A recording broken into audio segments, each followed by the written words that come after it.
नमस्कार बच्चों, कैसे हैं आप सब। आशा करती हूँ आप सभी अच्छे होंगे, स्वस्थ होंगे, खुश होंगे और अपनी पढ़ाई भी अच्छे से कर रहे होंगे। तो जैसा कि आप सभी जानते हैं, मैं हूँ आपकी हिंदी की अध्यापिका और मैं स्वागत करती हूँ आप सभी का आईसीटी वर्चुअल क्लासरूम में। और आज हम यहाँ पर एकत्रित हुए हैं पढ़ने के लिए क्लास 8 की हिंदी। क्लास 8 की हिंदी में हमारा जो लास्ट सेकेंड चैप्टर था वो हमारा कंप्लीट हो गया था और आज हम अपने लास्ट चैप्टर को पढ़ेंगे जिसका नाम है टोपी।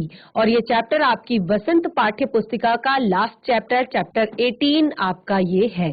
तो इस पाठ में जो लेखक है उन्होंने दो बातों को यहाँ पर स्पष्ट किया है, दो बातें आपको यहाँ पर समझाई है।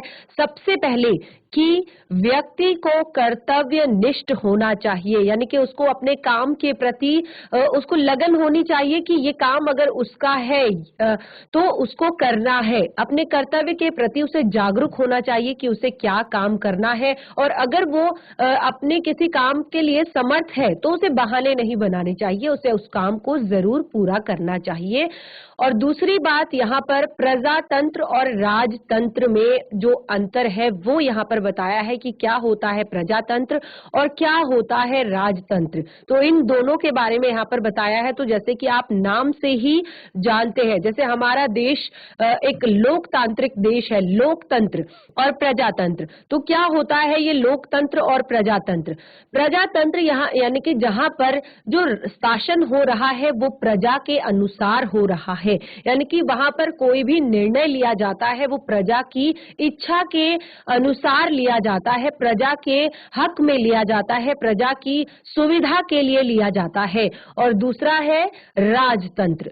राजतंत्र में क्या बताया गया है कि राजतंत्र जहां पर केवल राजा की मर्जी चलती है, राजा अपने अनुसार राज्य करता है, अपने अनुसार वो वहां पर नियम और कानून लेकर आता है। तो ये दो चीजें यहाँ पर बताई गई है और ये बताया गया है कि इंसान को जो मेहनताना होता है, यानी कि जब आप लोकतंत्र की बात करते हैं, यानी कि किसी से आप अपना काम करवाते हैं तो उसको मेहनताना देना, यानी कि एक मोटिवेशन देना बहुत ज्यादा जरूरी होता है। इससे क्या होता है कि उसके कार्य की जो क्वालिटी होती है, उसके काम करने की क्वालिटी जो होती है वो फाइन हो जाती है।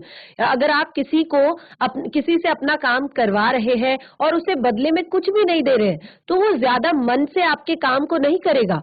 वो कहेगा कि अरे करना है, आज करेंगे, कल करेंगे, परसों करेंगे या नहीं करेंगे, क्योंकि कोई मोटिवेशन उसे उस काम का नहीं मिल रहा है। लेकिन अगर आप कुछ मेहनताना उसे काम का देते हैं, काम के प्रति देखिए, चाहे आप घर में ही हो, अगर आप जो आपके घर में आपके माता पिता आपके लिए इतना सब कुछ करते हैं, तो अगर आप उन्हें कोई मेहनताना आप नहीं दे सकते, लेकिन आप उनकी आज्ञा का पालन करें, आप उनके द्वारा कहे गए कामों को करें, आप उनकी छोटी मोटी हेल्प करें, तो ये आप उनको एक मोटिवेशन दे रहे हैं अपने लिए कुछ और काम करने का।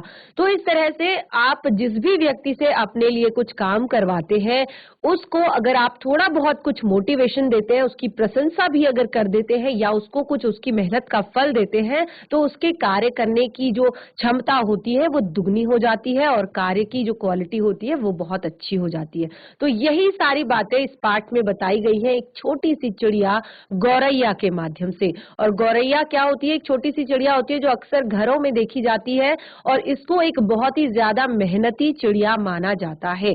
तो हम चैप्टर को कंटिन्यू करेंगे, चलेंगे स्मार्ट बोर्ड की तरफ। आप सभी ध्यानपूर्वक पढ़ने और समझने का प्रयास करेंगे। वसंत पाठ्य पुस्तिका का अंतिम पाठ है और इसका नाम है टोपी, चैप्टर का नाम।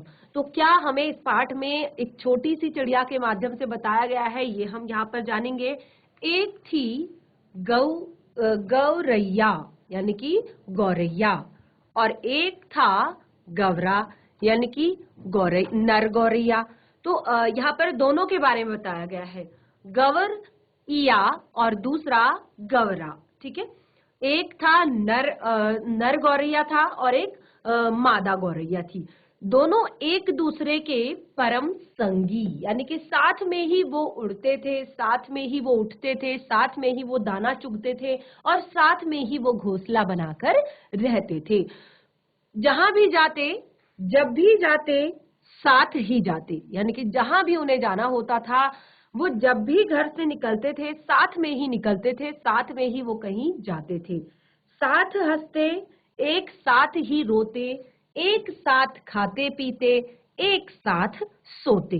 तो वो हमेशा, यानी कि उनका जो जीवन था वो बहुत ही अच्छा चल रहा था। वो साथ में खाते थे, साथ में हंसते थे, साथ में रोते थे और साथ में ही सोते थे। यानी कि उनका एक छोटा सा घोंसला था, उसी में वो दोनों रहते थे। भिनसार होते ही खोते से निकल पड़ते दाना चुगने और छुटपुट होते ही खोते में आ घुसते। तो देखिए यहाँ पर भिनसार, भिनसार यानी कि जैसे ही सूर्य की जो किरण निकलती है, पहली किरण, यानी कि सवेरा जब होता है, तो सवेरा होते ही वह अपने खोते यानी कि घोंसले से निकल पड़ते दाना चुगने के लिए। और झुटपुटा, झुटपुटा यानी कि हल्का हल्का फुल्का अंधेरा, जब मतलब ऐसा होता है कि पूरा अंधेरा नहीं होता है, लेकिन थोड़ा बहुत सूर्य डूब चुका होता है और हल्की फुल्का अंधेरा होने लगता है, तो ऐसे झुटपुटा होते ही वो अपने घोंसले में वापस आ जाते थे और थकान मिटाते और सारे दिन के देखे सुने में हिस्सेदारी बांटते। क्योंकि जो भी वो देखते, अपने उड़ते वक्त जो भी उन्होंने रास्ते में देखा, जो भी उन्होंने सुना, उसको वो शेयर करते थे दोनों आपस में एक दूसरे के साथ। एक शाम गौरैया बोली, आदमी को देखते हो कैसे रंग बिरंगी कपड़े पहनते हैं, कितना फबता है उन पर कपड़ा। तो ऐसे गौरैया ऐसे ही अपने गौरे से कह रही है कि तुम आदमी को देखते हो, यानी कि तुम इंसानों को देखते हो कि कैसे रंग बिरंगे कपड़े पहन के घूमते हैं ये लोग, और कितने फबते हैं, यानी कि कितने सुंदर लगते हैं इन पर ये कपड़े। तो वो कहता है, खाक फबता है, गवरा तपाक से बोला। यानी कि क्या अच्छा लगता है, कपड़ा पहन लेने के बाद तो आदमी और बदसूरत लगने लगता है। क्योंकि वो कह रहा है कि कपड़ा पहनने के बाद तो आदमी और ज्यादा बदसूरत लगने लगता है। तो वो कहती है, लगता है आज लट जीरा चुग गए हो। गवरैया बोल पड़ी, यानी कि लट जीरा यानी कि कुछ ऐसा कि जो जिससे तुम होश में नहीं हो, क्यों ऐसा कह रहे हो। तो वो कहती कि लगता है आज तुम लट जीरा चुग आए हो कहीं पर से। ऐसा आगे कहती है कि कपड़ा पहन लेने के बाद आदमी की कुदरती खूबसूरती ढक जो जाती है। गवरा बोला, अब तू ही सोच, मैं तेरी सुघड़ काया का एक एक टकाव मेरे सामने है, रोवे रोवे की रंगत मेरी आंखों में चमक रही है। अगर तू मानुष की तरह खुद को सपाक ढक ले तो तेरी सारी खूबसूरती ओझल हो जाएगी कि नहीं।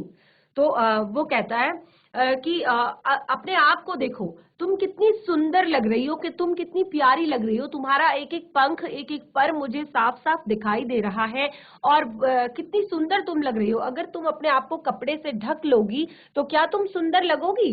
तो वो क्या कहती है कि कपड़ा केवल अच्छा लगने के लिए नहीं, गवरैया बोली, मौसम की मार से बचने के लिए भी पहनता है आदमी। तो वहां पे वो कहती है कि केवल सुंदर लगने के लिए नहीं, मौसम की मार से बचने के लिए भी पहनता है कपड़े। तो देखिए कपड़े जैसे हर सीजन के कपड़े अलग अलग होते हैं। सर्दियों में हम जो हमारा वुलन क्लोथ्स होते हैं, यानी कि गर्म कपड़े होते हैं, हम उन्हें पहनते हैं। और गर्मियों में हम कॉटन क्लोथ्स, यानी कि जिससे हमें गर्मी से बचाव हमें हो सके, लू हमें ना लगे, सनलाइट डायरेक्ट हम पर ना पड़े। तू समझती नहीं, गवरा हंसकर बोला, कपड़े पहन पहन कर जाड़ा गर्मी बरसात सहने की उनकी सकत भी जाती रही। यानी कि अब उन्होंने कपड़े पहन पहन कर अपने आप को जाड़े से, गर्मी से और ये सारी चीजें सहने की जो ताकत है वो भी उनके अंदर से चली गई है। यानी कि जितने ज्यादा कपड़े वो पहन रहे हैं, जितने अलग अलग तरह के वो कपड़े पहनते हैं मौसम के हिसाब से, तो क्या हो गया, इसी तरह इनके शरीर भी कमजोर हो गए हैं। ये बहुत ज्यादा ठंडी होती है तो ये लोग सहन नहीं कर पाते, बहुत ज्यादा गर्मी होती है तो भी ये लोग सहन नहीं कर पाते। तो इस तरह वो कहता है कि और इस कपड़े में लफड़ा भी है, कपड़ा पहनते ही पहनने वाले की औकात पता चल जाती है। आदमी आदमी की हैसियत में भेदभाव हो जाता है। तो देखिए एक छोटी सी चिड़िया कितनी बड़ी बात यहाँ पर कह रही है कि कपड़ा पहनते ही पहनने वाले की औकात पता चल जाती है और आदमी आदमी की हैसियत में भेद पैदा हो जाता है। क्योंकि अगर बहुत अच्छे कपड़े पहनकर अगर बाहर निकलो तो जो आपको रास्ते में चलने वाले व्यक्ति भी दो बार देखेंगे, अरे लगता है कि बड़े घर का है। और अगर घर के नॉर्मल कपड़े पहन के अगर बाहर निकलो कि अरे ये तो ऐसे ही रोज ऐसे ही झल्ला बना घूमता है, शायद ऐसे ही होगा ये तो इससे वो कहता है कि कपड़ा एक तो सबसे बड़ी बात की जो प्राकृतिक सुंदरता है वो नहीं आपको दिखाई दे रही है, और दूसरा कि इन्होंने अपने अंदर जो प्रकृति ने इन्हें गुण दिया है सर्दी गर्मी को सहने का, उससे ये बहुत ज्यादा कमजोर पड़ गए हैं। और दूसरा यहाँ पर कपड़े पहनने से कपड़े पहनने वाले की हैसियत में भी भेद हो जाता है, यानी कि उच्च वर्ग और निम्न वर्ग का हम लोगों को मानने लगते हैं। तो फिर वो कहता है कि फिर भी आदमी कपड़ा पहनने से बाज नहीं आता। गवरैया बोली, नित नए नए लिबास सिलवाता रहता है। तो फिर भी क्योंकि इतनी सारी चीजें जब हो रही है फिर भी जो आदमी है वो कपड़े पहनने से बाज नहीं आता। गौरैया बोलती है कि रोज नए नए लिबास आदमी सिलवा लेता है, यह निरा पोंगापन है। गवरा बोला, आदमी तो लिबास से फकत लाज ही नहीं ढकता, हाथ पैर जो चलने फिरने काम करने के वास्ते हैं उन्हें भी दस्ताने और मोजे से ढक लेता है। सिर पर लटे हैं उन्हें भी टोपी से ढक लेता है।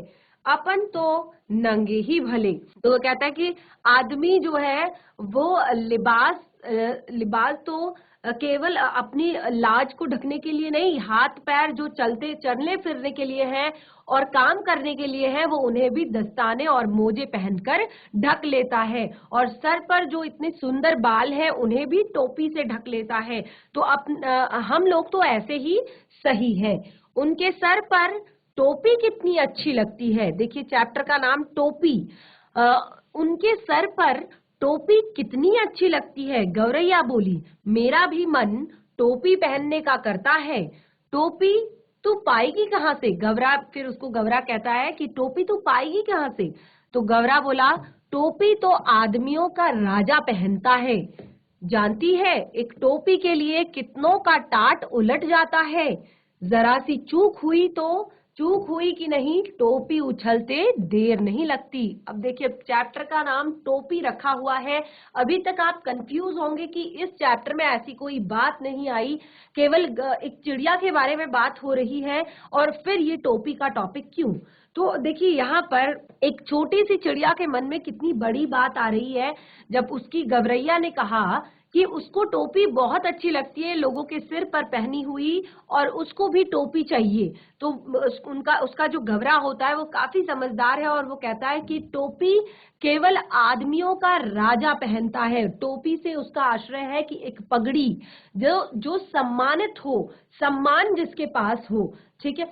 तो टोपी तो आदमियों का राजा पहनता है और जानती है कि टोपी के लिए कितनों के टाट उलट जाते हैं, यानी कि टोपी के लिए कितनों के घर उजड़ जाते हैं। इस सम्मान को पाने के लिए कितने के जिस तरह राजा आपने देखा होगा कि युद्ध करते हैं दूसरे राजाओं से और उस राज्य को भी हथिया लेते हैं और उस पर राज करने के लिए, यानी कि राजा बनने के लिए कितनों के परिवार नष्ट हो जाते हैं, कितनों के घर नष्ट हो जाते हैं, कितने लोग बर्बाद हो जाते हैं। तो टोपी के लिए कितनों के टाट उलट जाते हैं। जरा सी चूक नहीं कि टोपी उछलते देर नहीं लगती, यानी कि जरा सी चूक हुई टोपी उछलना, यानी कि इज्जत खत्म होना, समाप्त होना। तो टोपी का अर्थ यहाँ पर सम्मान से है, इज्जत से है। और इस बीच अगर तुम राजा हो और इसमें तुमने जरा सी भी चूक कर दी, अगर तुमने जरा सी भी कोई ऐसा काम कर दिया जो प्रजा को पसंद नहीं है, जो लोगों के खिलाफ है, तो फिर तुम्हारी टोपी उछलते देर नहीं लगेगी, यानी कि तुम्हारी जो इज्जत उतरते देर नहीं लगेगी। अपनी टोपी सलामत रहे इसी फिक्र में कितनों की को टोपी पहनानी पड़ती है। देखिए बहुत बड़ी बात यहाँ पर कही गई है कि अपनी टोपी सलामत रहे, इसी फिक्र में कितनों को टोपी पहनानी पड़ती है। यानी कि टोपी पहनाना, यहाँ पर देखिए बहुत सारे मुहावरों का प्रयोग किया गया है। टोपी पहनाना तो बहुत या अगर अपनी टोपी को सलामत रखने के लिए, अपनी इज्जत को सलामत रखने के लिए बहुत सारे लोगों को टोपी पहनानी पड़ती है। यानी कि बहुत सारे लोगों को बेवकूफ बनाना पड़ता है। टोपी पहनाना यानी कि बेवकूफ बनाना। मेरी मान तू इस चक्कर में पड़ ही मत, क्योंकि वो कहती है कि मुझे भी टोपी पहननी है, मुझे अच्छी लगती है लोगों के सर पर जो ये टोपी ये लोग पहनते हैं सर ढकने के लिए। तो वो कहता है कि मेरी मान तू इस टोपी के चक्कर में मत पड़। गवरा था तनिक समझदार, इसीलिए शक की, क्योंकि जो गवरा था वो थोड़ा सा समझदार था, इसीलिए उसको हर बात पे शक पैदा होता था कि आखिर ऐसा है तो ऐसा क्यों है, ऐसा है तो वैसा क्यों है। तो उसने देखा जबकि जो गवरैया थी वो जिद और धुन की पक्की थी। जो गवरैया थी वो जिद और धुन की पक्की थी।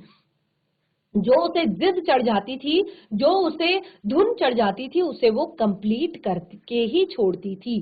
ठान लिया सो ठान लिया, उसको ही जीवन का लक्ष्य मान लिया। तो वो कहती है अब मैंने ठान लिया है कि मुझे टोपी पहननी है, यानी कि मुझे सुंदर दिखना है लोगों की तरह। तो सो मैंने जो गवरा था यानी कि जो मेल गौरैया था, वो क्या था कि वो थोड़ा सा समझदार था, इसीलिए वो थोड़ा सा शक्की भी था, यानी कि हर चीज को वो शक की निगाह से देखता था।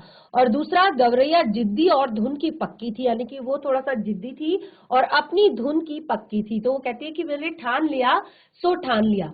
कहा गया है जहां चाह वहीं राह। वो कहती है कि ऐसा भी मैंने सुना है कि जहां चाह वहां राह, यानी कि इंसान के मन में अगर इच्छा हो, इंसान के मन में अगर चाह हो किसी भी काम को करने की, तो वो रास्ता उसको कहीं ना कहीं से मिल जाता है, वो उस रास्ते पर आगे बढ़ जाता है।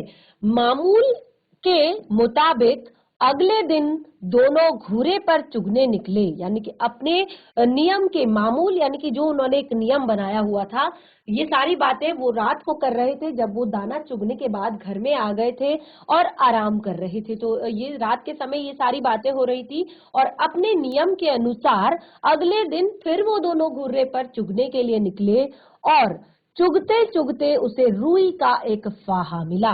देखिए अभी तक क्योंकि उसके दिमाग में ऐसी बातें नहीं आई थी तो वो सारी चीजें इग्नोर करती थी, और अब उसको लगा था कि उसको कुछ ना कुछ करना है अपनी टोपी के लिए। तो उसने रुई का फाहा उसे मिला, तो वो जोर से चिल्लाई, मिल गया मिल गया मिल गया। गवरैया मारे खुशी के घूरे पर लौटने लगी और इतनी ज्यादा खुश हुई, इतनी ज्यादा प्रसन्न हुई कि उस घूरे पर वो लौटने पलटने लगी, यानी कि खुश हो गई, बहुत ज्यादा खुश हो गई कि उसे रुई का एक फाहा मिल गया। तो आप चित्र में देख सकते हैं कितनी सुंदर सी प्यारी सी गौरैया यहाँ पर दिखाई गई है और रुई का फाहा अपने मुंह में दबाए हुए उड़ रही है। अरे क्या मिल गया रे, गवरे ने चिहा कर पूछा, क्योंकि चिड़िया की जो लैंग्वेज होती है वो आपस में वो लोग समझ जाते हैं। तो उसने कहा अरे क्या मिल गया? मिल गया टोपी का जुगाड़ मिल गया। तो गवरैया कहती है कि मुझे टोपी बनाने का जुगाड़ मिल गया। गवरैया ने गवरे के सामने रुई का फाहा धर दिया और जाके गई उसके पास और फट से उसके सामने वो रुई का फाहा धर दिया। तेरे जैसा एक ही बावरा और था। अब गवरा उसको रास्ते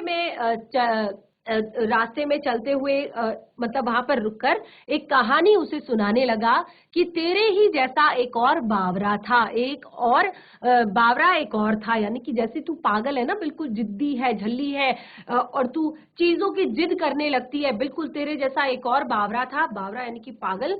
गवरा बोला, रास्ता चलते चलते उसे अचानक एक दिन पड़ा हुआ चाबुक मिल गया और वो घूम रहा था और रास्ते में अचानक एक दिन उसे पड़ा हुआ चाबुक मिल गया। चाबुक यानी कि जो घोड़े को दौड़ाने के लिए एक रस्सी होती है, चाबुक यानी कि दंड देने के काम भी आती है। चाबुक लगाना, रस्सी होती है उसको जोर से मारो तो बहुत तेज से लगती है, तो चाबुक मिल गया। चाबुक था बड़ा उम्दा और लचकदार। किसी घुड़सवार के हाथ से छूटकर गिर गया होगा, क्योंकि घोड़े को जब दौड़ाया जाता है तो उसे चाबुक से मारा जाता है। तो शायद किसी घुड़सवार के हाथ से छूटकर यहाँ पर गिर गया होगा। चाबुक के हाथ लगते ही बावरा चीखने लगा। तो जब चाबुक उसके हाथ में लगा तो जो बावरा था वो जोर जोर से चीखने लगा। चाबुक तो मिल गया, बाकी बचा 3 घोड़ा लगाम जीन। तो देखिए वो उसका जो एम था, उसका जो उद्देश्य था, शायद उसका उद्देश्य घोड़े पर चढ़ना रहा होगा, घोड़े पर दौड़ना रहा होगा। तो चाबुक तो उसे मिल गया, लेकिन अभी बाकी वो कहता है चाबुक तो मिल गया, बाकी बचा 3 घोड़ा लगाम जीन, यानी कि 3 घोड़ों वाला रथ जो है वो उसको चाहिए था। अब ये तीनों तो रास्ते में पड़े मिलने से रहे। तो अब क्या समझाने की कोशिश कर रहा है, आप समझ सकते हैं यहाँ पे तक, क्योंकि थोड़ी बहुत चीजें आप समझ सकते हैं कि जैसे रुई का फाहा तो उसे मिल गया, तो टोपी केवल रुई के फाहे से नहीं बनती, बहुत सारी चीजें उसके लिए करनी पड़ती है। पहले रुई से ऊन बनाया जाता है, उसके बाद उसे सिला जाता है सिलाई से, उसके बुना जाता है, और उसके बाद या मशीन में बुना जाता है, उसके बाद उसकी सिलाई की जाती है और तब जाकर वो एक परफेक्ट टोपी बनती है। तो यहाँ पर इसीलिए जो गवरा था उसको एक बावरे की कहानी सुना रहा था कि एक बावरा ऐसे ही रास्ते में चल रहा था और रास्ते में चलते चलते उसे एक दिन चाबुक पड़ा हुआ मिला, और चाबुक बहुत ही ज्यादा उम्दा किस्म का था, बहुत ही अच्छा था। शायद वो किसी घुड़सवार के हाथ से गिर गया हो, और अब जब उसे चाबुक मिल गया तो वो बहुत ज्यादा खुश हुआ, और खुश होते होते बोला कि चाबुक तो मिल गया, अब बाकी बचा 3 घोड़ा लगाम जीन, यानी कि 3 घोड़े के लगाम वाली एक रथ, एक गाड़ी। अब ये तीनों तो रास्ते में पड़ा हुआ, अब बचा 3 घोड़ा लगाम जीन, यानी कि एक घोड़ा, एक लगाम और एक जीन। तो अब ये तीनों तो रास्ते में पड़े हुए मिलने से रहे। तो सब काम धंधा छोड़कर वह बावरा ताउम्र यही रटता रहा, बाकी बचा 3 घोड़ा लगाम जीन, बाकी बचा 3 घोड़ा लगाम जीन। तो गवरा उसे समझाते हुए बोला कि इस रुई के फाहे को लेकर टोपी तक का सफर तुझे कुछ अता पता है? तो वो कहता है कि रुई का फाहा तो तू लेकर आ गई, लेकिन इस रुई से लेकर टोपी तक का सफर जो है तुझे कुछ पता है कि कैसे बनता है, कैसे क्या होता है? तो वो कहती है देखते जाओ बस, अब कैसे बनती है टोपी।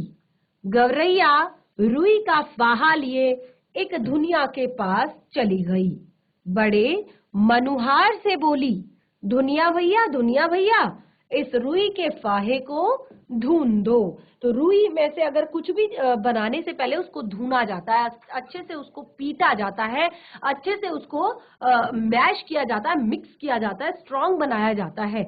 तो अब क्योंकि उसने जो गवरा था वो बहुत ही ज्यादा समझदार था, उसने जो गवरैया थी उसको एक बावरे की कहानी सुनाई कि एक बावरे को केवल एक चाबुक मिली और वो जीवन भर बस वो बाकी की 3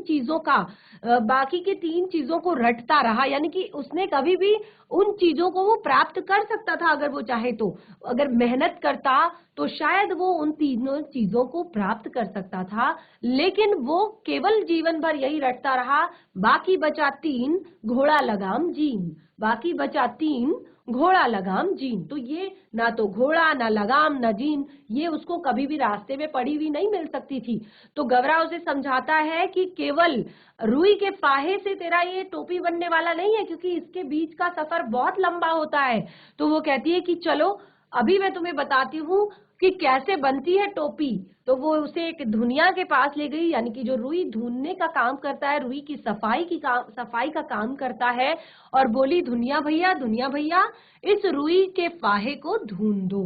दुनिया बेचारा बूढ़ा था, जाड़े का मौसम था, उसके तन पर वर्षों पुरानी तार तार हो चुकी एक मिर्जई पड़ी हुई थी। वह कांपते हुए बोला, तू जाती है कि नहीं? देखती नहीं, अभी मुझे राजा के लिए रजाई बनानी है। तो वो कहता है वो उसे दुत्कारता है। जैसे ही वो जाती है वहां पर दुनिया के पास, तो दुनिया उसको दुत्कारता है, डांटता है।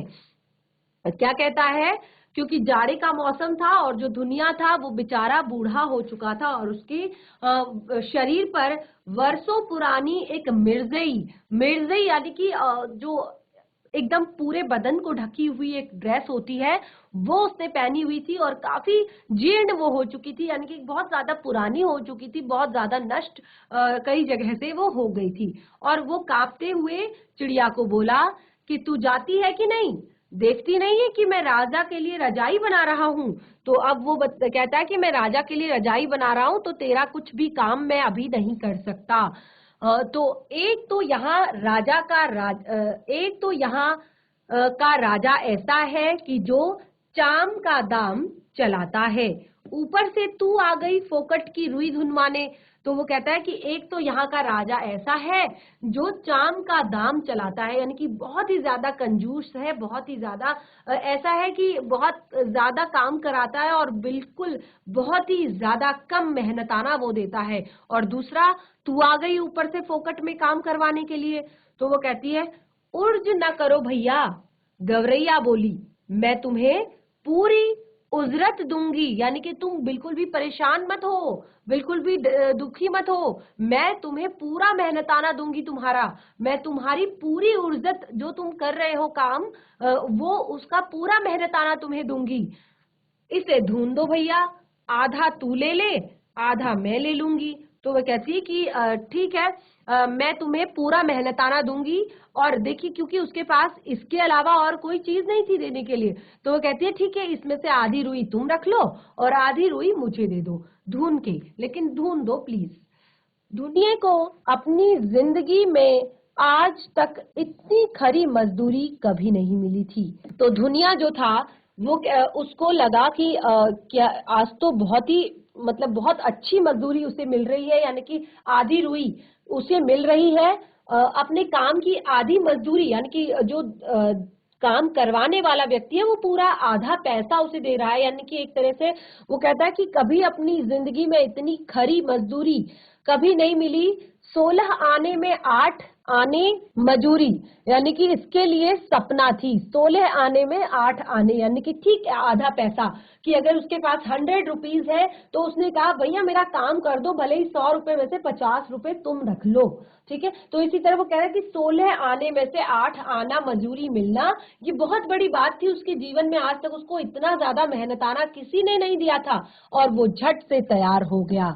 घर चौ घर चौ, तो जो उसके हाथ पे होता है, बिल्कुल आप यहाँ पर देख सकते हैं, आपकी पाठ्य पुस्तिका में दिया गया है, ये रुई काटने की जो मशीन है। यहाँ पर आप देख सकते हैं वो हाथ में एक डंडा लिए हुए है और एक मशीन उसके पास रखी हुई है और वो रुई को काट रहा है, यानी कि रुई को क्या कर रहा है, ढूंढ रहा है, साफ कर रहा है, रुई को सफाई कर रहा है रुई की। तो उस मशीन से किस तरह की आवाज आ रही है, घर चौ, और उसकी तांती बज उठी, यानी कि जो तांती है, मशीन है, वो अब चलने लगी फटाफट। और उसके मन से उसने बड़े मन से रुई ढूंढी, यानी कि उसने बहुत, क्योंकि उसको आज बहुत अच्छा मेहनताना यहाँ पर मिला था, बहुत अच्छा ऑफर यहाँ पर मिला था।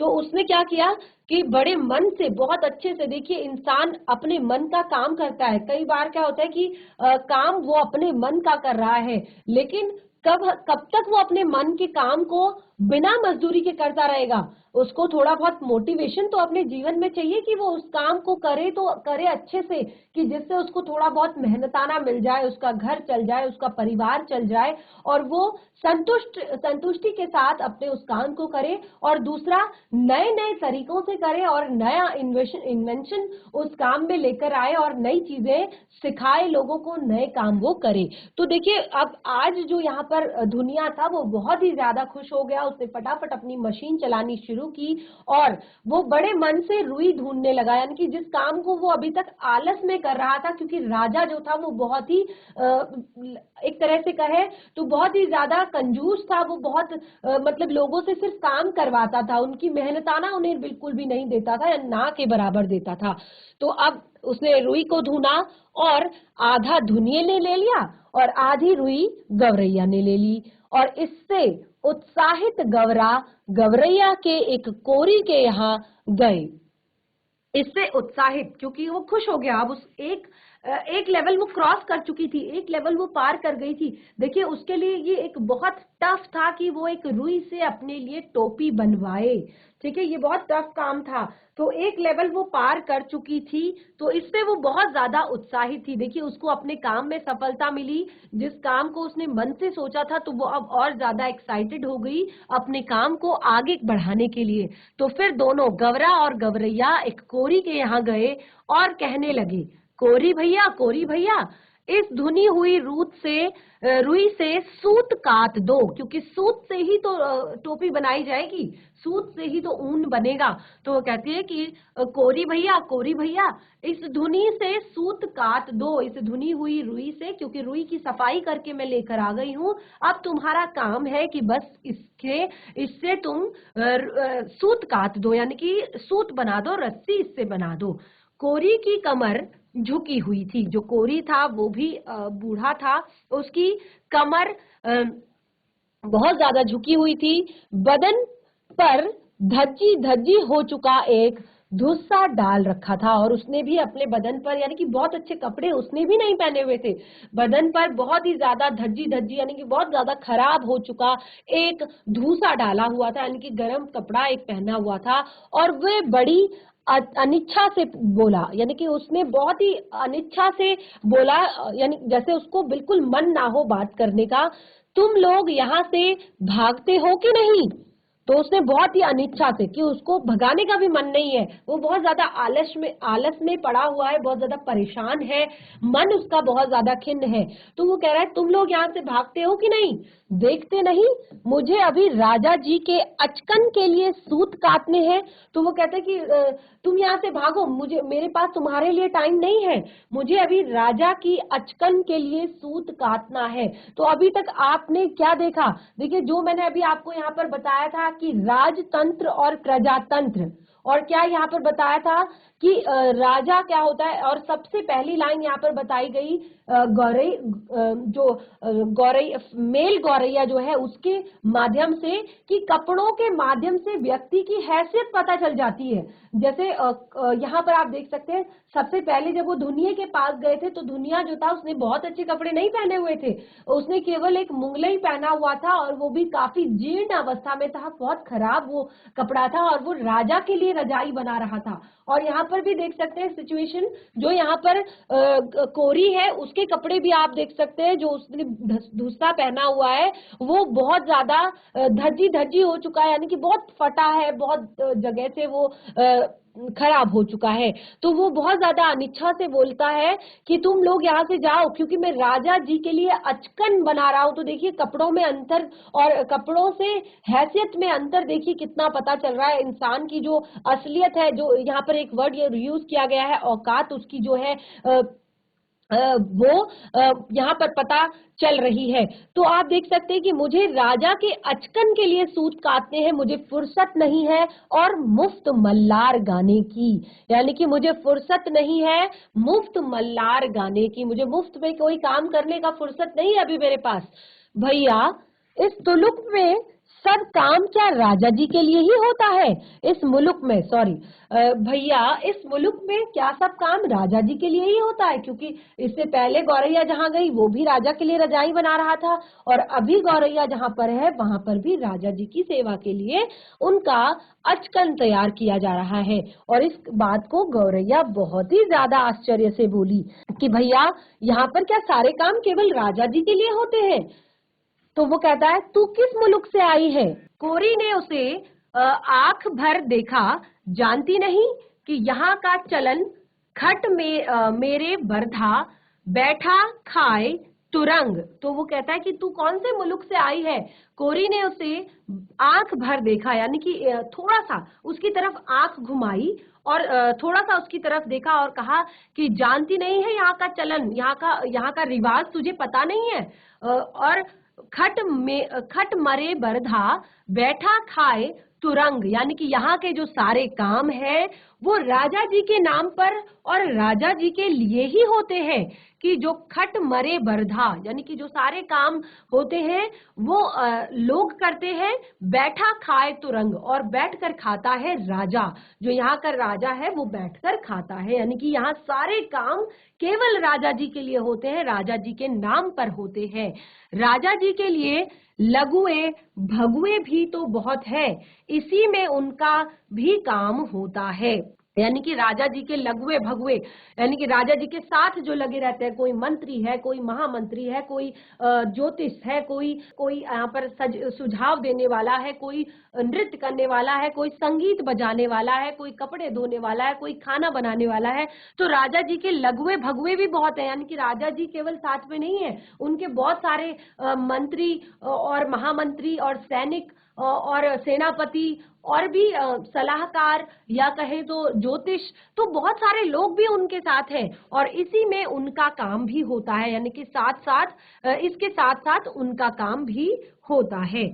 तो वो कहती है मुकरो मत भैया, हम तुम्हें माकूल मुआवजा देंगे। तो वो कहती है कि भैया आप मुकरो मत, यानी कि मेरा काम करने के लिए आप मना मत करो, हम आपको माकूल मुआवजा देंगे, यानी कि हम आपको आपकी मेहनताना देंगे, आपके काम का फल हम आपको देंगे जरूर, जो आप हमारी हेल्प करोगे उसके लिए हम आपको कुछ जरूर देंगे। गौरैया बोल पड़ी, इसे काट दो, आधा तुम ले लो, आधा मैं ले लूंगी। तो वो कहती कि इसे काट दो और आधा तुम ले लो, आधा मैं ले लूंगी, क्योंकि गौरैया है, बहुत छोटा सर उसका नहीं है, उसे पता है कि उसके लिए टोपी कितने से बन जाएगी। तो वो कहती कि आधा सूत तुम रख लेना और आधा सूत मुझे दे देना। कोरी भी तैयार हो गया, क्योंकि कोरी इस बात पर खुश हो गया, इतनी वाजिब मजूरी पर काम न करना मूर्खता होगी। यानी कि यहाँ भी गौरैया ने बिल्कुल 50-50 कर दिया उसको। उसने कहा अगर 100 रुपीज है, 100 रुपए का अगर चीज है तो चलो 50 तुम रख लेना, 50 मैं रख लूंगी। यानी कि उसने भी यहाँ पर बहुत अच्छा ऑफर उस कोरी को दिया, और कोरी इस वाजिब मजदूरी से, यानी कि जो असल में मिलनी चाहिए वाजिब, जो उसका मेहनताना है, देखिए फिक्स होता है कि आजकल समय के हिसाब से कि इतना मिलना चाहिए, क्योंकि टाइम ऐसा है, ये चीजें इतनी सारी इस काम में हो रही है, तो मजदूरी उस हिसाब से होनी चाहिए। तो यहाँ पर उसको एक वाजिब, जो जितनी उसकी लागत थी उसके हिसाब से उसको मजदूरी मिल रही थी। तो वो कह रहा है कि अगर इस बात पर काम करना मूर्खता पूर्ण है। अब तन तन करके उसकी तकनी, चरखी, ताता थैया करने लगी, और अब धीरे धीरे उसने गौरैया का सूत काटना शुरू कर दिया। काफी महीन और लच्छेदार सूत काट दिए उसने। तो जो गौरैया है उसने काफी महीन, यानी कि बहुत बारीक और लच्छेदार सूत काटा, किसके लिए? गौरैया के लिए। तो बच्चों आपने देखा किस तरह से इस पाठ में अभी तक हमने क्या जाना कि सबसे पहली बात ये जानी कि इंसान जो है उसको अक्सर हम उसके कपड़ों के हिसाब से देखते हैं, यानी कि उसके कपड़ों के हिसाब से हम उसकी हैसियत का पता लगाने की कोशिश करते हैं कि उसने अच्छे कपड़े पहने हैं या बुरे कपड़े पहने हैं। तो एक छोटी सी गौरैया हमें कितनी बड़ी सीख यहाँ पर देती हुई आई है। और आगे आप देख रहे हैं किस तरह से गौरैया ने एक राजा के बारे में बताया कि राजा कौन होता है और क्या राजा का काम होता है और क्या यहाँ पर हो रहा है। तो ये चैप्टर हमारा अभी कंप्लीट नहीं हुआ है, इसे हम कंटिन्यू करेंगे अपने नेक्स्ट सेशन में। आज आप इस चैप्टर को घर पर पढ़िए, रिवाइज कीजिए। हम मिलेंगे अपने नेक्स्ट सेशन में, तब तक के लिए धन्यवाद। आपका दिन शुभ हो।